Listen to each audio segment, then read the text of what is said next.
Hello friends, welcome to రూరు food and lifestyle. ఇవాళ మనం అరటి పువ్వుతో వడలు ఎలా చేసుకోవాలో చూస్తామండి. ఇవి ఎంతో టేస్టీగా క్రిస్పీగా తినడానికి చాలా బాగుంటుంది. అలాగే ఈ అరటి పువ్వు వల్ల చాలా హెల్త్ బెనిఫిట్స్ కూడా ఉన్నాయండి. ఇవి కొంచెం డిఫరెంట్గానూ ఉంటుంది వడలు చేసుకోవడానికి, అలాగే ఎంతో టేస్టీగానూ ఉంటుంది. ఇప్పుడు అరటి పువ్వు వడలు ఎలా చేసుకోవాలో దానికి కావాల్సిన ఇంగ్రీడియంట్స్ ప్రాసెస్ ఏంటో ఒకసారి మనం చూద్దాం. ముందుగా మనం 1.5 కప్ శనగపప్పు తీసుకొని బాగా కడిగి ఒక half an hour to 45 minutes పాటు నానబెట్టుకోవాలండి.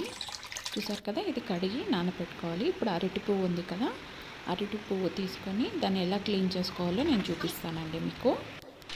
ముందుగా అరటి పువ్వు కానీ అరటికాయ కానీ మనం క్లీన్ చేసేటప్పుడు ఫస్ట్ చేతులకి కొద్దిగా ఆయిల్ రాసుకోవాలండి. ఇలా ఆయిల్ రాసుకోవడం వల్ల మనం చెయ్యి బ్లాక్గా కాకుండానూ ఉంటుంది. ఇప్పుడు మనం అరటి పువ్వుని లేయర్స్గా ఉంది కదండి, అదన్నీ తీసుకొని ఇలా దాంట్లో ఉన్న పువ్వుల్ని మనం ఫస్ట్ సపరేట్ చేసి పెట్టుకుంటాము. ఇలా లేయర్స్ అన్నీ తీసుకొని ఆ పువ్వుని ఫస్ట్ తీసుకొనేస్తాము.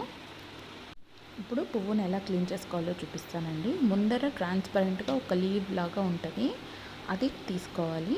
అలాగే లోపల 4 స్టెమ్స్ లాగా ఉంటుందండి. దాంట్లో ఒకటి పెద్దదిగా ఉంటుంది, దాన్ని స్టిగ్మా అంటాము. ఆ స్టిగ్మాని సపరేట్ చేసుకుంటాము.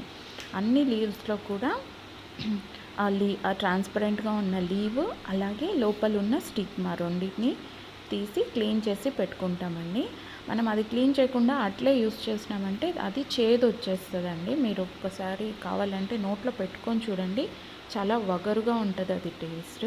సో మనం అరటి పువ్వును చేసేటప్పుడు మనం వడలే కాదండి, కర్రీ చేయాలన్నా లేక నార్మల్ ఫ్రై చేసుకోవాలన్నా దేంట్లో అయినా సరే మనం దాన్ని క్లీన్ చేసి యూస్ చేసుకోవాలి.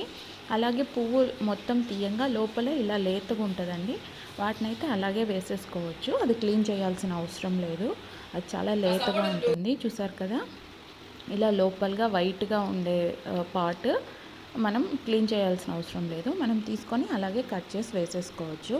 ఇలా పువ్వుని ఫుల్ మనం ఆ లేయర్ అలాగే స్టిగ్మాని తీసేసి క్లీన్ చేసి పక్కన పెట్టుకోవాలి. చూసారు కదా, ఇలా క్లీన్ చేసి పెట్టుకున్న దాన్ని మీరు కొంచెం నీళ్ళలో ఉప్పు పసుపు వేసి పెట్టుకున్నా బాగుంటుంది, ఎందుకంటే కలర్ చేంజ్ అవ్వకుండా ఉంటుందని. బట్ నేను ఇమీడియట్గా కట్ చేసేస్తాను కాబట్టి నేను అలా ఏం చేయట్లేదండి. ఒకవేళ మీరు కొంచెం లేట్గా యూస్ చేసేటట్టుంటే కొంచెం నీళ్ళల్లో ఉప్పు పసుపు వేసి దాంట్లో నానబెట్టేసేయండి. ఇప్పుడు మనం ముందుగా నానబెట్టుకున్న శనగపప్పు ఉంది కదండి, ఇది మిక్సీలో వేసుకొని కొంచెం గరుగ్గా, చూసారు కదండి, ఇలా కొంచెం గరుగ్గా ఉంటేనే వడలు బాగా క్రిస్పీగా వస్తుంది. మరీ స్మూత్ పేస్ట్ లాగా రుబ్బుకొని అవసరం లేదండి. జస్ట్ ఒక 3-4 పల్స్ వేస్తేనే చాలు, ఎందుకంటే బాగా మెదిగింది కాబట్టి పప్పు త్వరగా గ్రైండ్ అయిపోతుంది. ఇలా ఒక బౌల్లో తీసుకున్న తర్వాత మనం ఇప్పుడు అందులో సన్నగా తరిగి పెట్టుకున్న ఆనియన్స్ అలాగే పచ్చిమిర్చి కొత్తిమీర ఇవన్నీ సన్నగా తరిగి పెట్టుకున్నానండి, ఇవి యాడ్ చేసుకోవాలి. మీరు కొత్తిమీర కొంచెం ఎక్కువ యాడ్ చేసుకున్నా కూడా బాగానే ఉంటుందండి టేస్ట్. ఇలా అన్నీ సన్నగా తరిగి పెట్టుకున్న వాటిని యాడ్ చేసుకున్న తర్వాత ఇప్పుడు అరటి పువ్వు ఉంది కదండి, అది కూడా ఇలా కొంచెం సన్నగా కట్ చేసి పెట్టుకోవాలి. నేను చూసారా, నేను పప్పు తక్కువ అరటి పువ్వు కొంచెం జాస్తి వేస్తున్నానండి. అలాగే 1 టీ స్పూన్ సోంపు వేస్తున్నాను. సోంపు చాలా టేస్ట్ వస్తుందండి వడల్లో, నార్మల్ మసాలా వడల్లో సోంపు వేస్తేనే టేస్ట్. అలాగే తగినంత ఉప్పు కూడా వేసి, వాటర్ ఏమీ యాడ్ చేయకూడదండి, మనం బాగా కలుపుకోవాలి వీటిని. ఈ అరటి పువ్వు అలాగే శనగపప్పు పిండి ఆనియన్స్ అన్నీ మిక్స్ అయ్యేలాగా సాల్ట్ వేసాం కదండి, సో అదే నీళ్ళు వస్తుంది. సో వాటర్ యాడ్ చేసుకోకుండా బాగా కలిపి పెట్టుకోవాలి. ఇప్పుడు ఒక ప్యాన్లో డీప్ ఫ్రైకి సరిపడా ఆయిల్ పోసి వేడి చేసుకోవాలి. ఇప్పుడు ఆయిల్ వేడెక్కిన తర్వాత చూసారు కదా, మనం వాటర్ యాడ్ చేసుకోకుండానే వడపిండిలాగా కరెక్ట్గా వచ్చేసింది. ఇప్పుడు మనం వడల్లాగా ప్యాక్ చేసుకొని మనం ఆయిల్లో వేసుకోవాలి. ఇది నూనె కొంచెం కాగిన తర్వాతే వడలు వేయాలండి, లేకపోతే నూనె కాకుండా వేసినామంటే కింద పోయి అడుగు పట్టేస్తుంది కింద కూర్చొని. ఇలా ఆ వడలు వేస్తాను, ఇలా పైకి వచ్చిందంటే నూనె కాగినట్టు. ఇలా మనం వడల సైజులో వేసుకొని ఆయిల్లో వేసుకొని బాగా గోల్డెన్ బ్రౌన్ వచ్చేలాగా మనం ఫ్రై చేసుకోవాలి. ఈ వడలు మాడిపోకుండా అప్పుడప్పుడు ఇలా తిప్పిస్తూ ఉండాలండి. చూసారు కదా లైట్గా కలర్ చేంజ్ అవుతూ ఉంది. మనకి అరటి పువ్వు యాడ్ చేసిన దానివల్ల ఇది తిప్పిస్తూ ఉండాలండి. ఒకేలాగా ఉంటే మనం ఆ పువ్వు ఉంది కదా అది మాడిపోయి మనకి కొంచెం టేస్ట్ డిఫరెంట్ అయిపోతుంది. సో మనం అటు ఇటు తిప్పిస్తూ ఫ్రీక్వెంట్గా మనము లైట్ గోల్డెన్ బ్రౌన్ వచ్చేలాగా వేయించుకోవాలి. మనం అరటి పువ్వు ఎక్కువ వేసిన దానివల్ల మనకి చాలా టేస్టీగా ఉంటుందండి వడలు ఇవి తినడానికి. అలాగే ఎంతో క్రిస్పీగా కానీ ఉంటుంది. ఈ అరటి పువ్వుల వల్ల చాలా హెల్త్ బెనిఫిట్స్ కూడా ఉన్నాయండి మనకి. ఇప్పుడు ఈ జనరేషన్లో అయితే మనకి ఎక్కువగా చూస్తున్న ప్రాబ్లం హార్మోన్ ఇంబ్యాలెన్స్ అండి.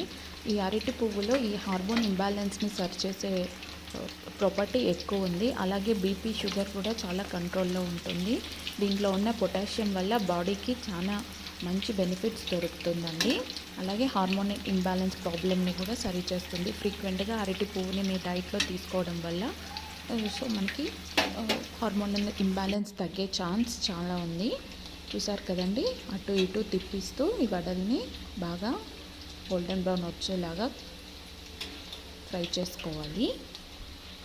ఇప్పుడు ఇలా కాలిన వాటిని మనం ఒక సపరేట్ ప్లేట్లో తీసుకోవాలి. చూసారు కదండి ఎంతో పర్ఫెక్ట్ కలర్లో ఫ్రై చేసుకున్నామో. మనకి ఈ కలర్ వస్తే చాలు. ఇంకా ఎక్కువ ఫ్రై చేసుకున్నామంటే మనకి అది మాడిపోయినట్లు ఉంటుందండి. మరి వడలు తినడానికి అవ్వట్లేదు. చూడంగానే తెలుస్తుంది వడ ఎంత క్రిస్పీగా ఉందో. అలాగే చాలా టేస్టీగా కానీ ఉంటుందండి. దాంట్లో వేసిన సోంపు కానీ లేకపోతే ఆనియన్స్ వల్ల అరటి పువ్వు వల్ల డిఫరెంట్ ఫ్లేవర్ వచ్చి చాలా బాగుంటుందండి. పిల్లలైతే మరి సాస్ వేసిస్తే ఎంచక్క సూపర్గా ఎన్ని వడలన్నా తినేస్తారు. అలాగే పెద్దవాళ్ళకు కూడా బాగా నచ్చుతుంది. ఫ్రెండ్స్ చూసారు కదా ఎంతో క్రిస్పీ అలాగే టేస్టీ అయిన అరటి పువ్వు వడలు ఎలా చేసుకోవాలో. మీరు కూడా తప్పకుండా ఈ వీడియోని ట్రై చేయండి. ట్రై చేసి ఎలా వచ్చిందో కామెంట్ బాక్స్లో కామెంట్ చేయండి. అలాగే మీ ఫ్రెండ్స్కి కూడా షేర్ చేసి ఈ video please subscribe and support my channel. Thank you friends. Thank you for watching. Subscribe for more videos.